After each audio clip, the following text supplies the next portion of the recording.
Welcome, everybody. Amanda Holmes here, CEO of Chat Holmes International, and I have with me John Lee Dumas. Well, actually, you have me because I'm here at your home in Puerto Rico.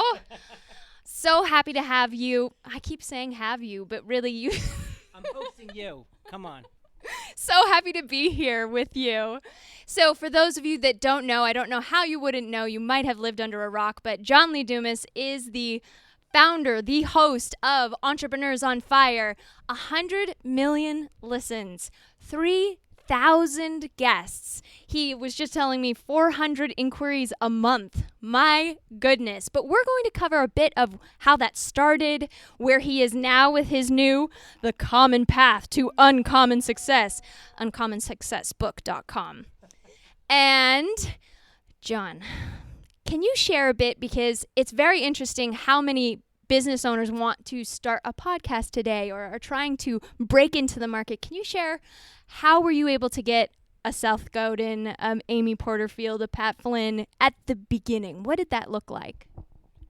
First off, thanks for having me, Amanda. You are a wonderful guest. If anybody's ever looking to host this amazing individual, she does not snore very loud, I promise. So back in 2012, which was almost a decade ago, which is hard to believe, 3,000 episodes ago, over 100 million listens ago, I came up with this crazy idea to start the first daily podcast interviewing entrepreneurs. And we can talk a lot about the different things and how I got guests and how I did this and that, as this interview unfolds. But, specifically to your question, how did I get like the Seth Godins, the Gary Vaynerchuks, the Tim Ferrisses, the Amy Porterfields on a show that really didn't have much of a name? My name, didn't really mean anything. The podcast didn't mean anything name-wise, brand-wise yet. But one thing you have to remember is that from time to time, entrepreneurs go into what we call promotion mode.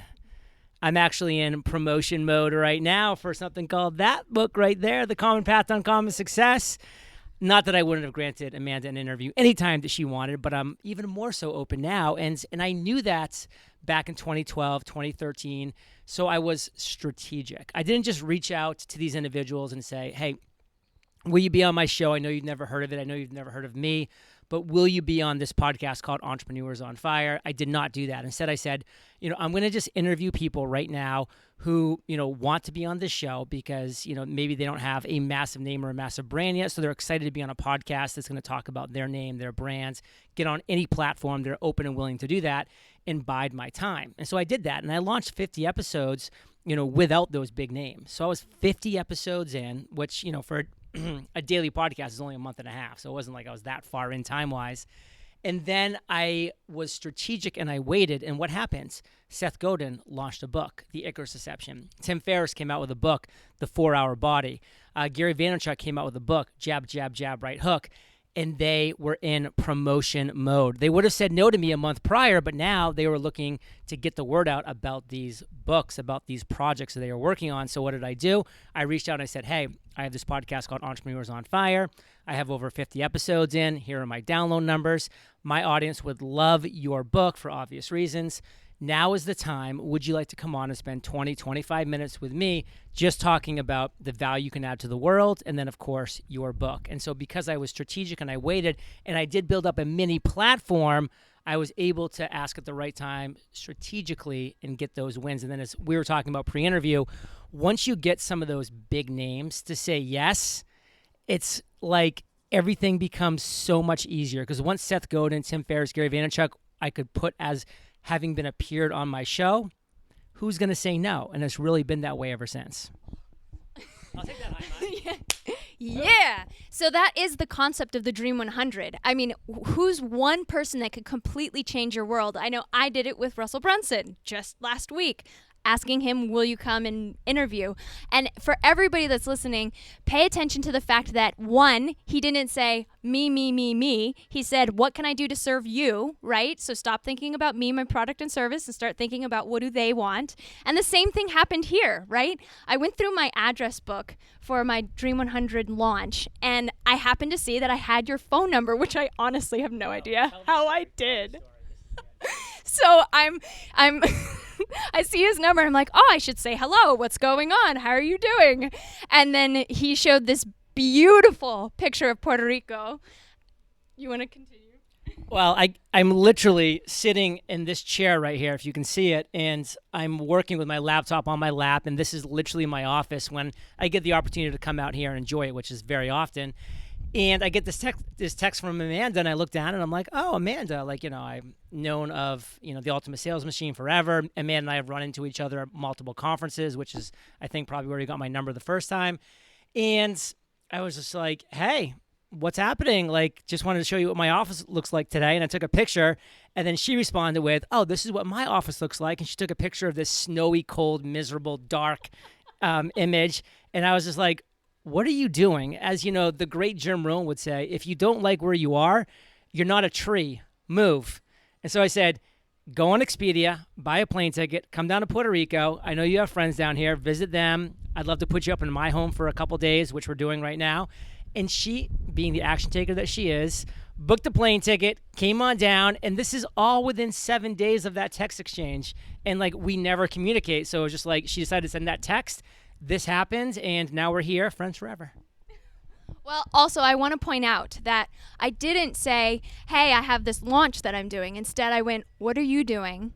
How can I support you? And I didn't even know you were coming out with a book. I didn't even know. It was perfect. So can I interview you for your book? I would love to promote that to my people. That would be great, my database. So here we are. It's magnificent. So for you, you got those big wins as far as influencers, and so that became a part of every person that you reached out to. You said these are some of the people that have been on my podcast. Here are people who have appeared on Entrepreneurs on Fire, listed them out, and it became a no-brainer. To the 400 a month now. Dang. So we talked about finding them, getting their attention, and you said something last night that I thought was brilliant because we're on this Dream 100 kick. You said that you were reaching out to your Dream 300 for this book launch. Can you share a bit about that? Listen, Dream 100, it's awesome, but wouldn't Dream 300 be 3 times as awesome? Like, yeah. So, I've interviewed over 3,000 successful entrepreneurs over the past decade. And so when I sat down and I was getting ready and going into book launch mode, I said, who are my Dream 100? And, I've known this concept for years because obviously of the Ultimate Sales Machine, and also because Russell, always talks about it, giving credit where credit is due to Amanda and her father, Chet Holmes. And I said, who are these 100 people? And the list was done so quickly. I'm like, there's still a ton of people I want on this list. So I'm like, let's bump it to 200. Okay, now there's 200. Let's bump it to 300. And by 300, I'm like, okay, I've just carved out a lot of work for myself, because what I did, which was so much work, is that I did things that don't scale. And this is kind of like a theme of mine that I like to share with other people, because, everybody's like, oh, it's all about scaling and leveraging, and, just don't trade your time for dollars, and don't, spend your time doing one-on-one stuff.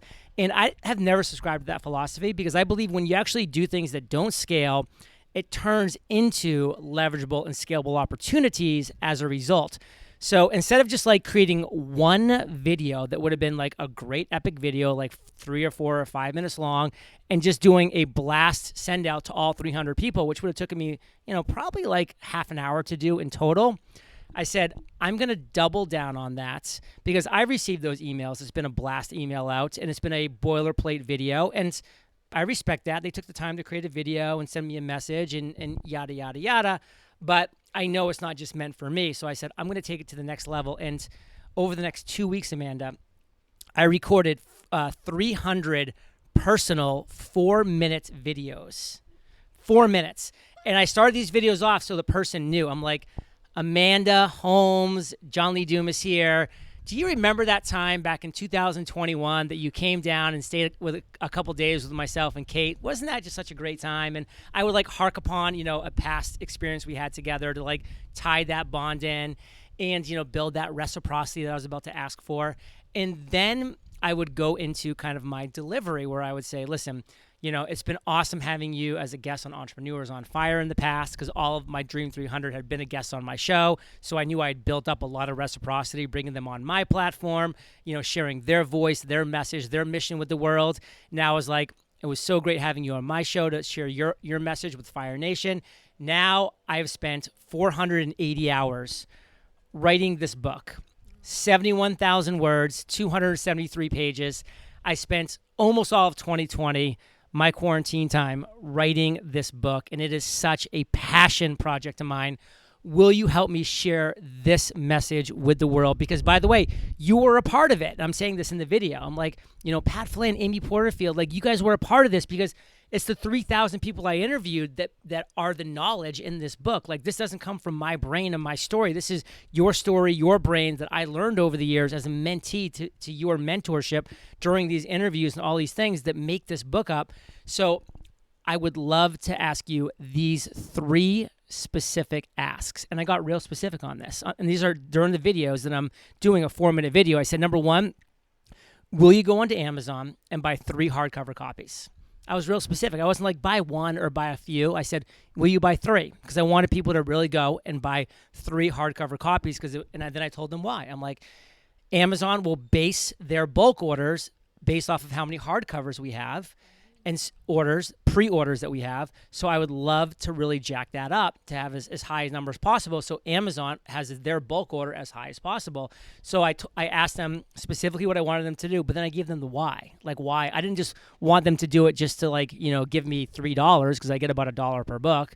I wanted them to do it because it was going to help the book sales with Amazon buying their bulk order. And then I said, number 2, I made all these great bulk buy options where you can start at 12 books and go up to 1,200 books. Will you check out the bulk buy options? And if it makes sense, will you buy one of those bulk orders for your team, for your audience? Then I said, number 3, you have an amazing platform. Would you consider having me on your platform to talk about the common path to uncommon success?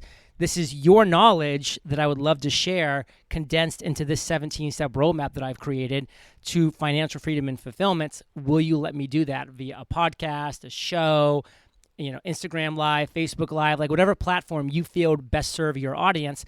I'd love to do it. Here's my booking link to book me right now. Or if you want to reply with your booking link, I'll find a time that works best for you. And I sent out 300 of those personal videos. It took me over 1,200 minutes of just recording it, not to mention all the time in between to do the emails and do this and do that. And it was like a process. But to date, and I've been keeping track, I'm up to now an 87% response rate, opposed to what I think would have been somewhere between 20 to 40%. Like, who knows what it would have been, but it would have been a lot lower. And it has literally changed my promotion. Oh my God. Actually, as you're saying this, I'm remembering that I got one of those. I didn't reply then, but here I am now. So that's another conversion for your list. 88%. But I'm also curious. You had said some tools. So people can take, this can not just be in video form, right? I did the exact same thing with my text messages. I texted you and several others, and I did the exact same thing. Something that builds rapport. Start with something that builds rapport, that reminds them that they care about you, right? Then you follow up with, hey, and remember that time I did this thing for you? Wasn't it wonderful, right? And now reciprocity and a very specific ask. Very strong call to action that's very specific. So that is the formula, right? Right? I loved that. Can I share one thing? So what was an additional benefit I didn't even realize at the time, but so many people were so impressed with that personal video, they started sending the personal video to their audience and their clients as just like, hey, this is how you do it right. And so now I'm having all of these influencers sending it to their audience and their clients on just like the video that I created to have them watch it, which is just, of course, bringing more exposure to The Common Path to Uncommon Success, my book, and having them reach out to me independently and being like, hey, a great example is Rory Vaden sent it to all his clients. And Rory has baller clients. And so all of them like, hey, I have big platforms. I'd love to promote the book as well. Let's make this happen. And it just kept snowballing. So again, that kind of solidifies my point that we talked about earlier, which is when you do things that don't scale, sometimes the scalable happens. Like that one video I thought just was for Rory, which was just for Rory. And a lot of people were like, you can't just do one video for one person. But if it was a blast video, Rory never would have shared it because it was just what everybody does. But because I went so granular and so personal with that, now all of a sudden that video got scaled. Oh, I love it. Okay, can you talk a little bit? You had said that you use a tool, the video tool that you use. Can you share a bit about that? So I did a lot of research on like what the best video platform would be to actually share these videos, and I settled upon this tool called Bomb. So BOMB, Bomb. And it's just really cool because you can record the video in like high def really easily and quickly. Then you have a little button to click that's just going to click the email HTML code that you need to then paste it in the email. And it gives this cool 3-second preview of you actually talking. So instead of just like this, screenshot of just like most people send of just like because you can't have video in the email, it actually gives you this 3-second GIF of you talking, and it just feels like, oh, the video is kind of almost started. You click you click the image, it pops open to a new page where the video just starts playing, and then there's comments below. You can give like thumbs up and likes and like different hearts along the way, so you can see like where exactly in the video people like were resonating with because they're reacting to it, and then also it gives me data of like, this number of people opened it, this number of people clicked the button, this is the percentage they watched of the video. So you get some really cool stats as well. Oh, so interesting. How to get an 87% conversion rate in your Dream 3. 88. Oh, 88% conversion rate on a Dream 300. My goodness. Only John Lee Dumas would come up with a Dream 300. So can we cover a bit of where the book came from, please?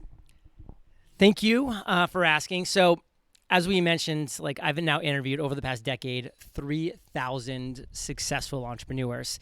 I've been the mentee to all of these mentors like that I've interviewed over the past decade, over the past 10 years. And this book is a culmination of all of the lessons that I've learned from these individuals. And really what it came down to was about this time last year, I was opening my email inbox and looking at my audience, Fire Nation, just flooding my inbox, hundreds of every day, week, and month, just coming in with essentially the same 10 questions. They're varied a little bit to people's personal struggles, but it's essentially the same 10 questions. How do I start? I can't find a way to grow my audience. How do I monetize? How do I make my first dollar? Like, how do I do this and that? Like, all great questions, but no human being has the time to actually reply individually to all of these one by one. And it's not going to really be as beneficial as just like not just answering that one question, but giving them really all the answers they need in one place. Because that answer you're going to give them is just going to lead them to the next step, which is going to be another question and so on and so forth. So I said, it's finally time for me to sit down and write my first traditionally published book. So I literally sat down in this chair right here, looking out at the Caribbean, and I just started writing. What are all the commonalities that Amanda and Tim Ferriss and Gary and Barbara Corcoran, that they all have in common? Like, what are the commonalities that successful entrepreneurs share? And after I had everything down on paper and I combined the similarities, I cut the fat out from, some of the other ones, I was left with 17 core foundational principles. 17, that was it. I was like, there could have been 242 or there could have been 3. I didn't really know going into it. But there were 17 core foundational principles that all entrepreneurs share. And being a military guy myself, I was an officer for 8 years in the Army. I was like, there's a roadmap here. Like, there's a path. Like, there's a path here. I need to put this in a chronological order, which I did. Step 1 is this, all the way through to step 17. And I said, this is it. Like, this is a 17-step roadmap to financial freedom and fulfillment. This is not a complicated path, not a hidden path, not a secret path, because it's none of those things. It's a very common path for you to get to uncommon success.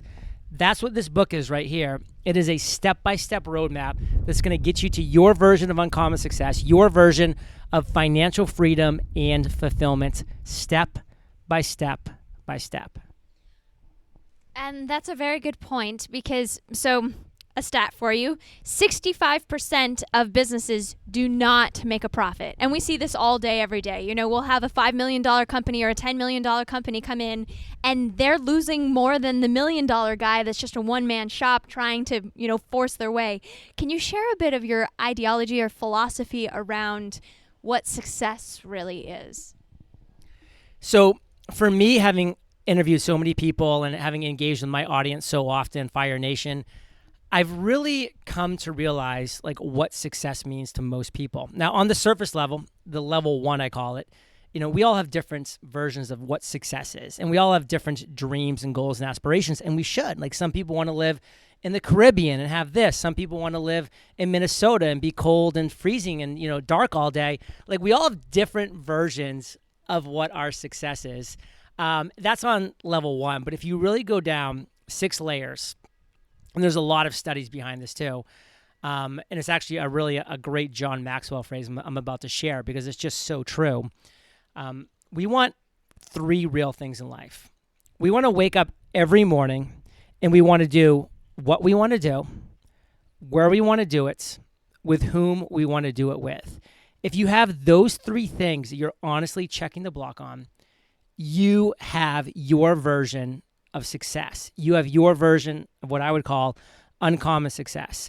And that is exactly what people are striving for. I mean, if you want to sum it up in one quick word, it's freedom. Like, it's the freedom to make those choices, to do what you want, where you want to do it, with whom you want to do it with. But the sad thing is, Amanda, so few people have ever even sat down and defined what their version of success looks like. And that's why you have people, and we talked about this pre-interview, who are at 1 million wanting to go to 5 million, 5 million to 10 million, 10 million to 50 million. But why? Nothing's wrong with doing that. I love people that build big, amazing companies, but why? Like, why do you want to do that? And if you have fantastic reasons, then you're going on the right path. But a lot of people are just doing it because they think it's the right thing to do. They think that that's the only thing to do. Of course, you just want to grow and build and grow your audience and grow your monetary money that's coming in the door. You want to grow your business. You want to grow all these things. But there's a problem with that, is that when you don't have it defined, there's never enough. It's always more, more, more. And one thing that we've now done for 91 months at my business is we've published monthly income reports. 91 months in a row, we have published a super detailed monthly income report. I bring my lawyer on for a legal tip. I bring my CPA on for a tax tip. And we share all the dollars we made, all the dollars we spent. We open up the whole kimono for our business. And we have never netted under $100,000 a month for 91 months in a row. That's money in the pocket after all expenses, after taxes, after everything. We've never netted under $100,000, sometimes much more, but never less. And that being said, you look at our annual revenue, and it has been fluctuating between $2 and $3 million for 8 years now. And a lot of people that are entrepreneurs would say, well, why is that business plateaued? Like, why is that business just doing $2-3 million a year, which of course is a great number, especially when you have our net profit of 70 to 80% per month, which we can talk about more later. But why isn't that business growing? Why isn't that business going from 2 to 4, 4 to 8, 8 to 16? Because I've identified my version of uncommon success. I know what enough is. Minus book launch mode, which I'm going all out for. I work 5 days per month. 5 days per month, I work really hard, and I work really hard those 5 days. I mean, I'm morning to night, busting my butt, working really hard 5 days per month, and then 25 days per month, I'm doing what I love doing, traveling, working on my health, my fitness, just enjoying leisure time, reading, being here in Puerto Rico in the Caribbean, spending time with friends and family. Like, that's my version of uncommon success because I found enough. Like, I found that it is a sweet spot for me to have 3 virtual assistants, myself and Kate, making and putting in the bank a couple $1 million a year. Like, literally, our net worth just from revenue is growing a couple $1 million per year. We're in Puerto Rico. We only pay 4% tax, no federal, no state tax. And that is the sweet spot for me. That wouldn't be the sweet spot for everybody. Some people would want to grow a business. I'm not willing to work 5 times harder for twice the money. Like, if you're like, John, you've got to work hard 10 days per month or 15 days per month, but you'll make $4 million? No. Not willing to make that trade-off. So chapter 17, and we can talk a little bit more about this later, keep the money you make. It's everything. It's just such a beautiful combination of what you've done. It's something that you're passionate about. You love, or you couldn't be on fire, right? Entrepreneurs on fire if you weren't passionate about it. You have a certain allotted time, which isn't so much, and you make a beautiful living. So does the book walk people through exactly how to find that within themselves and what that looks like for them? That is the step-by-step process. Because again, this is my version of uncommon success. And it is allotted this. It's allotted, a beautiful home on the Caribbean, lifestyle freedom, location freedom, just overall, business freedom, in my opinion. And that's what this book does. It, for the first time in your life, you will sit down and you will actually identify what success means to you, what it looks like, and how to then achieve it, how to create and follow this plan to get you from step 1 all the way to step 17. And it's sad but true. Most people will die never even having sat down and identified, number one, like what is the big idea that they actually should be doing in their life, like they should be working on, which is chapter 1, but also all the way to chapter 17, which is the final chapter, keep the money you make. They'll never learn how to keep the money they make. And you've worked with businesses. We won't get into any specifics, but they'll make tens of millions of dollars and there's no money left over at the end of the year. They're losing money. They are losing money because they don't have the foundational fundamental principles of how to run a business the right way. And chapter 17, we actually bring in Ramit Sethi. I will teach you to be rich. This guy, financial genius. And we really break it down for you. Can you talk about some, because I know you had different people for different chapters. Can you share a little bit more about that as well? So every chapter is broken down into 3 sections. Step 1, chapter 1, will be what is that step? So step 1 is chapter 1, your big idea. Identifying your big idea, which again, most people will die never even having known what that big idea is inside. And it's sad. Like, I don't want that to happen to you or to anybody, to be honest. And it's just sitting down and being intentional about it. So what is identifying your big idea? How do you do it? Exercises, the structure, we give it all to you in the first section. Section 2 is my story of how I actually identified my big idea and what that looked like in the real world. And then section 3, and this is for every step in every chapter, I sat down and I said, who best exemplifies, of all 3,000 people that I've interviewed over the years, who best exemplifies this specific step? And for this specific one was Hal Elrod, The Miracle Morning.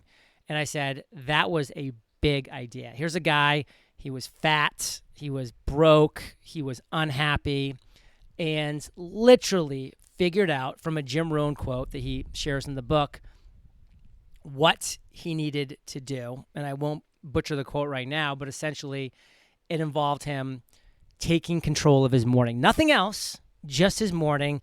And he's created an unbelievable movement around that. So he comes in, he shares how that aha moment happened, how he identified that big idea, and then, of course, how he has evolved over the years and what he recommends the readers of this book do to identify their big idea. And what's pretty cool is there's some differing opinions between me and some of my guests on each time, where not necessarily contradictory, but just very different, which I think brings a cool perspectives. And were there any resistance that you reached out to somebody and they didn't agree that they would, I don't know if did you interview them and then you took that from the transcript to put into the book? How did that process creatively work? So again, doing things that don't scale, I sent a voice message to each one of these individuals, and it said basically, hey Hal, JLD here, I love you, brother. Like, you've been so, supportive of EO Fire over the years. Your interviews are awesome. Here's my book projects. Here's, what I'm doing. I want to bring you in to have you contribute and share your genius on what I consider your, best part of this book, which is identifying your big idea. All I need from you is just hold down that voice memo and just talk and just tell me about what you think about identifying your big idea, how you identified your big idea, and any advice that you have. And then my writing team will take your audio clip, we will transcribe it, and then I will actually write your entire contribution, send it to you, make any edits and adjustments and changes you want to make, and then once you approve it, it'll go in the book. And so I did it that way because these are 17 ballers. I mean, Pat Flynn, Amy Porterfield, Jeff Walker, Ramit Sethi, Stu McLaren, Russell Brunson. They were busy people. Selena Sue, Jill Stanton. Like, I wanted them to say yes. And so I wanted to make it as easy as possible for them to say yes. And by just them getting my text, holding down the little voice thing, talking for 5 to 10 minutes. And I was very clear. I'm like, just talk for 5 to 10 minutes, just free flowing, then just let the button go and I'll take care of the rest. Made every one of them say yes to this project. Again, brilliant. Oh my gosh. I never would have even thought of that, of just press the record, whatever you can do right now. And they're like, oh, okay, 10 minutes. Yeah, 5 minutes. I could do that. Free flow. Wow. Fascinating. So uncommonsuccessbook.com is where they can get it. And what's your ask? Share with the bulk thing too of everybody that's going to. So we have bulk buys as well. So like if you have people in your audience, clients, customers, or you just, want more than one book, we have eofire.com/bulk where you have some really cool bulk packages. One of them actually involves a whole weekend down here in Puerto Rico with myself and Kate. We will fly you and your significant other out here. You'll spend the weekends at Mi Casa here, which maybe Amanda will give some B-roll of this house right here. She can even show her little balcony of joy up there. And just, we have some really cool bulk buy bonuses. And just for people that maybe want, just a bunch to share again with their customers, clients, their audience, whatever that might look like. And uncommonsuccessbook.com is a great place to go because that has the first chapter for free right on that page. It has all of my endorsements, which this book's been personally endorsed by Gary Vaynerchuk, by Seth Godin, Neil Patel, Erica Mandy, Dory Clark, which I'm very honored by. And then there's also a great picture of me actually jumping in this pool right behind us. And then miraculously drying off, and I tell you more details about the book. And, depending on when you're there, if it's before March 23rd, you can pre-order. If it's after March 23rd, you can just order the book, and it'll be at your doorstep. All major book publishers. So I guess I would wrap this beautiful, oh my gosh, so good interview, and I will do some B-roll so that everybody can see how gorgeous your home is. My goodness. He sent me a video of the crib, right? And that was really the selling point. The picture was quite a good sell, but then it was the crib video that closed it, that made me book my ticket within 24 hours, and here I am. I got on a plane 4 days later with my COVID test right in there. So proud of you. Thank you. So my last step, so coming back to this Dream 100 concept, people get so fearful of, oh my gosh, what if someone will say no? I really want to reach this person, which feels like they are just completely unattainable. They've done so much in their lives. What would be your advice to somebody that's maybe fearing a bit of taking that leap to go after the Dream 100, the Dream 1, the Dream 300? What would be your advice? So my advice is, number one, maybe think about doing the strategy that I did, which was, don't reach for the moon the first step because you might only have that one chance to make that big ask to that big individual. So I built a foundation first. Like I worked hard, I got my name out there. I got my podcast out there. I got a couple, 50, 60 episodes under my belt. So that when I did make the ask to that, top 1 or top 10 of that Dream 100, like I had something of real substance where they could be like, okay, there's going to be a value exchange here because it's going to be very worthwhile my time to be on this platform and make it happen. But at the end of the day, I want to share something that's, a little controversial and a little polarizing. And I think Amanda may not know where I'm going, although we've already talked about it. And it's kind of harsh and it's kind of blunt, but people need to hear it. You really do need to hear it. And again, I come from a military background, and like sometimes when you don't tell things how it is, people get killed, really. Like it's that serious. So I really learned that a lot of times this radical transparency and radical honesty that Ray Diallo talks about so much can really be beneficial for people. And that is, if you're feeling held back from reaching out to your Dream 100 because things aren't ready yet, because you're not perfect yet, and you find yourself using the word, oh, I'm just a perfectionist. I need it to be perfect before I launch. I'm a perfectionist. This needs to be perfect. That's okay, because I know you want it to be good, but just make sure you substitute the word perfectionist with coward, because that's truly the truth. You're scared, you're fearful, you're a coward, and that hurts, right? It hurts. And then guess what? I'm pointing at myself. I was a coward when I launched Entrepreneurs on Fire. I delayed the launch for a month because I was too fearful, too scared. I was hiding behind the word perfectionism. I was cowering behind the wall of having my podcast being perfect before I launched, but I wasn't a perfectionist. I wasn't trying to perfect it. I was a coward. And if I had only known that now, I would have saved so much grief to myself. So I'm speaking to the 2012 JLD. I'm hopefully speaking right now to people that, can look in the mirror and say, okay, that word perfectionist that I keep using, I'm actually a coward, which again is okay because we're human beings, Amanda. It's okay to be scared, to be fearful, to have doubts. That's what makes you a human being. We've all had them, Amanda, myself, everybody you can ever imagine has been doubtful and fearful and had the imposter syndrome and been a coward, but recognize it and launch your flipping thing to the world so that you can start to build that foundation so that when you do reach out to these top 5 or 10 of your Dream 100, they're like, oh, this person's actually brave. They're actually courageous. They're actually putting their art out into the world. And that's what I want to end this episode on. I also have to point out that this topic came up as I was saying that it's taken me 2 years to finish the new edition of my father's book, The Ultimate Sales Machine. You said, well, let me give you some advice. And that's the advice that he gave me. So we are all working to get to that next level, to challenge ourselves of the coward that we might feel to achieve the greatness. So thank you so much, John Lee Dumas, everyone. UncommonSuccessBook.com. Get your copy. This is my copy. You can't have it. I'm going to get it signed. I'm so lucky. Thank you, everybody, and thank you, John Lee Dumas.